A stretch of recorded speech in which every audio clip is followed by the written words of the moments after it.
Assalamualaikum warahmatullahi wabarakatuh. Perkenalkan, nama saya Eka Aji Saputra, NPM 23520011. Di sini saya akan mereview materi dari mata kuliah Metalurgi Fisik. Tanpa berlama-lama, langsung saja ke materinya. Diagram fasa logam disebut juga dengan diagram kesetimbangan atau diagram konstitusional. Tujuan mempelajari diagram fasa yang pertama yaitu mengetahui komposisi kimia suatu paduan, yang kedua mengetahui jumlah relatif fasa suatu paduan pada temperatur tertentu, yang ketiga mengetahui perubahan-perubahan struktur mikro yang terjadi pada suatu paduan akibat proses perlakuan panas. Yang keempat, mengetahui temperatur cair suatu paduan, khususnya pada proses peleburan logam untuk proses pengecoran. Yang kelima, mengetahui temperatur perlakuan panas suatu paduan, mengetahui temperatur pembentukan fasa suatu paduan. Selanjutnya, klasifikasi diagram fasa. Yang pertama, diagram fasa satu komponen atau satu unsur, misalnya untuk air. Yang kedua, diagram fasa biner atau paduan dua unsur. Yang ketiga, diagram fasa tersier atau paduan tiga unsur. Kemudian diagram fasa biner digambarkan dengan grafik sebagai berikut. Pada tekanan konstan 1 atmosfer, berat total A dan B sama dengan 100%. Klasifikasi diagram fasa biner. Tipe 1, dua logam larut sempurna dalam keadaan cair dan padat. Tipe 2, dua logam larut sempurna dalam keadaan cair dan tidak larut sempurna dalam keadaan padat. Tipe 3, dua logam larut sempurna dalam keadaan cair dan larut sebagian dalam keadaan padat. Yang keempat, dua logam membentuk fasa intermediate dengan titik lebur kongruen. Yang kelima, dua logam membentuk reaksi paritektik.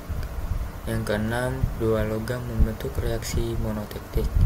Yang ketujuh, dua logam tidak terlarut sempurna dalam keadaan cair dan padat. Diagram fasa Fe3C. Kemudian dua logam larut sempurna dalam keadaan cair dan padat. Contoh Cu, Ni, L sama dengan liquid, alpha sama dengan padat solid solution. Ta, temperatur awal logam A mulai mencair. Tb, temperatur awal logam B mulai mencair. Kemudian diagram fasa biner tipe 2. Dua logam larut sempurna dalam keadaan cair dan tidak larut sempurna dalam keadaan padat. Contoh Cu, Al, Si. Ta sama dengan temperatur cair logam A. Tb, temperatur cair logam B.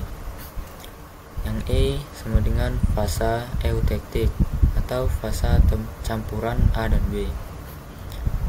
Kemudian reaksi eutektik. Te sama dengan temperatur terjadinya reaksi eutektik. Xe sama dengan komposisi kimia fasa eutektik. Kemudian komposisi hypotektik. Xe, komposisi hyperotektik. Xab. Kemudian diagram fasa biner tipe 3. Dua logam larut sempurna dalam keadaan cair dan larut sebagian dalam keadaan padat. Contoh PbSb, AiCu. Di sini ada Ae sama dengan garis sulfus atau kelarutan B dalam alpha, Bf sama dengan garis Solbus atau kelarutan A dalam beta. Reaksi eutektik L alpha plus beta. Di sini alpha sama dengan solid solution atau larutan padat alpha yang akan kaya unsur A. Kemudian beta sama dengan solid solution atau larutan padat beta yang kaya akan unsur B. A sama dengan kelarutan B dalam alpha pada temperatur kamar. Kemudian B sama dengan kelarutan A dalam beta pada temperatur kamar. C sama dengan kelarutan max B dalam alpha pada temperatur TE. Kemudian D sama dengan kelarutan maksimal A dalam beta pada temperatur TE. Kemudian diagram fasa biner tipe 4. Dua logam membentuk fasa intermediate dengan titik lebur kongruen. Contoh MgSN membentuk fasa intermediate. Kemudian diagram fasa biner tipe 5. Dua logam membentuk reaksi peritektik. Contoh PT Ag. Kemudian diagram fasa biner tipe 6. Dua logam membentuk reaksi monotektik. Contoh CuPb. Reaksi monotektik L1 A plus L2. Reaksi eutektik L2 A plus beta. Kemudian diagram fasa biner tipe 7. Dua logam tidak larut sempurna dalam keadaan cair dan tidak larut sempurna dalam keadaan padat. Contoh AiPb. Kemudian jenis-jenis reaksi fasa yang terdapat pada diagram fasa logam. Yang pertama, reaksi monotektik L1 L2 plus solid. Yang kedua, reaksi eutektik L solid 1 plus solid 2. Yang ketiga, reaksi eutektoid solid 1 solid 2 plus solid 3. Yang keempat, reaksi peritektik L plus solid 1 solid 2. Yang kelima, reaksi peritektoid solid 1 plus solid 2. Solid 2 menuju solid 3. Kemudian diagram fasa Fe 3C. Merupakan diagram fasa yang penting untuk besi baja karena satu dapat menggambarkan fasa-fasa yang terjadi pada besi baja pada temperatur dan komposisi tertentu. Yang kedua, merupakan dasar referensi untuk menentukan temperatur perlakuan panas besi baja atau di dalam austenit atau Y. Yang ketiga, menggambarkan dengan jelas perbedaan antara besi-besi dan baja ditinjau dari komposisi C dan fasa-fasa atau struktur mikro yang terjadi. Kemudian reaksi-reaksi fasa yang terjadi pada diagram fasa Fe 3C. Yang pertama, reaksi eutektoid atau 723 derajat Celcius, 0,8% Celcius. Yang kedua, reaksi eutektik 1130 derajat Celcius, 4,3% Celcius.